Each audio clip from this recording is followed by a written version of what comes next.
Tonight on Southern Cross News, police investigate an armed robbery in Port Lincoln and fun for the whole family at the Whyalla Show.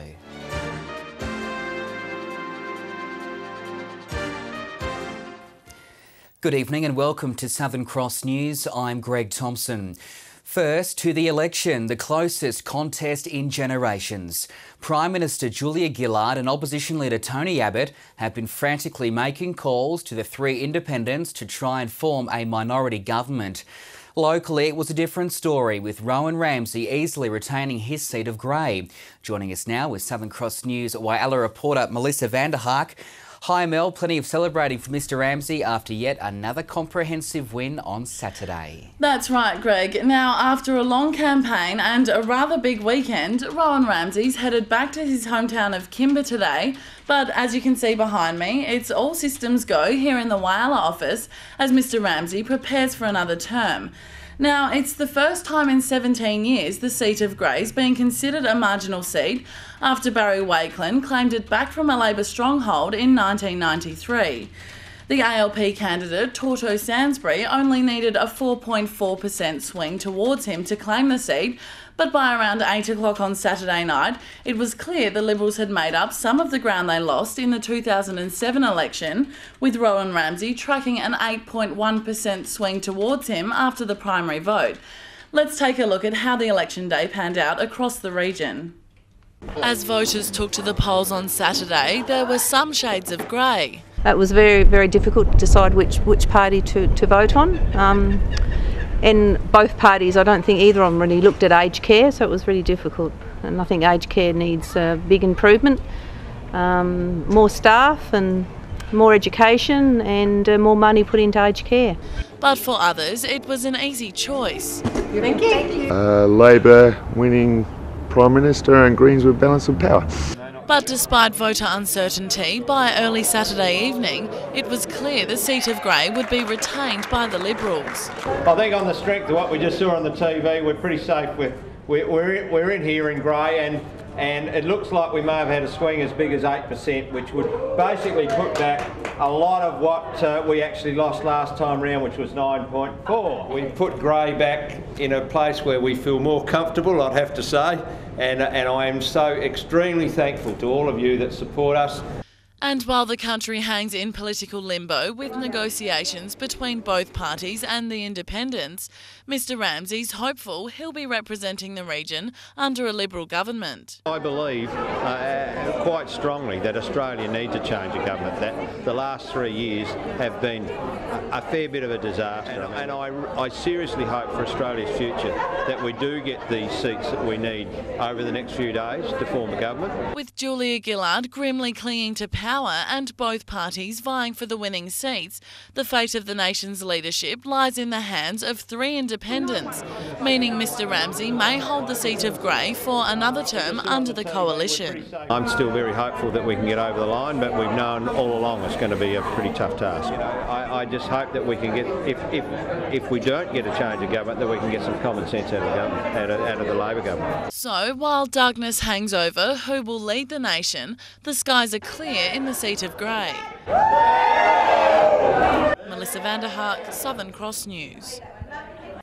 Now to Southern Cross News reporter Sarah Harmon in Broken Hill, and Sarah, sitting Liberal member Susan Ley got the nod ahead of a much younger Country Labor opponent. Yes, Susan Ley will retain the seat of Farrer for a fourth term after securing 50% of the primary vote. Labor's Christian Emery, a first-time candidate and the youngest in the running for Farrer, came in with 25% of the vote. Independent Louise Burge was third in line with 12% of the vote. On a two-party preferred basis, Ley pulled in 64% of the vote, indicating a swing of nearly 3% to Liberal. Broken Hill bucked this trend, with Labor winning all voting booths in the area, particularly the White House Convention Centre, where Emery won with 67.3% of the vote. Pre-polling in the city proved popular, with just over 3,500 taking to the polls before election day. Across the electorate, over 71,000 formal votes were cast and just over 5,000 informal. That's a 4% increase since the last election. Back to you, Greg. Great, thanks Sarah. Sarah Harmon, Southern Cross News reporter in Broken Hill. Our Port Pirie reporter Justine Northey hit the streets today to get the locals' thoughts about the close contest at the polls. In Port Pirie, voters thought little of the election campaigns run by Liberal leader Tony Abbott and Prime Minister Julia Gillard in the lead up to Saturday's election. Pretty boring, pretty bland. Policies not clearly defined.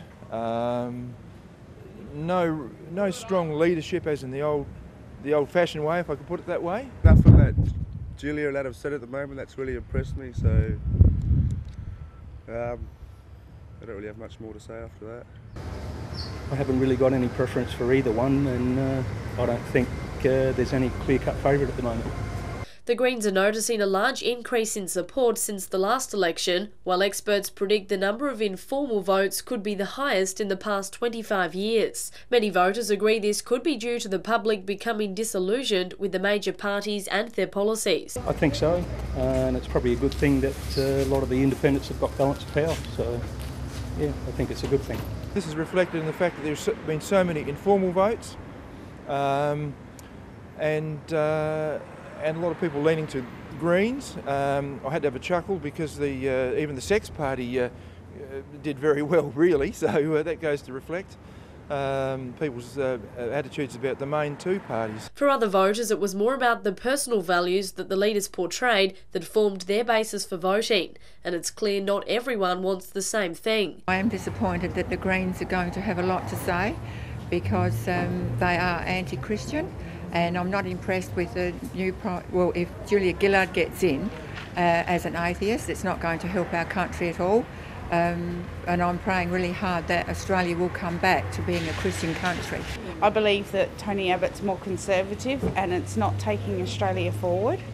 And I think that Julia Gillard to be our next Prime Minister, to be an atheist, not married, not kids, I think we'll move forward and hopefully in 20 years' time we'll have a gay Prime Minister.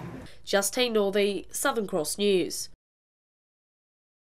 All the day's other news after the break, including an armed robbery in Port Lincoln.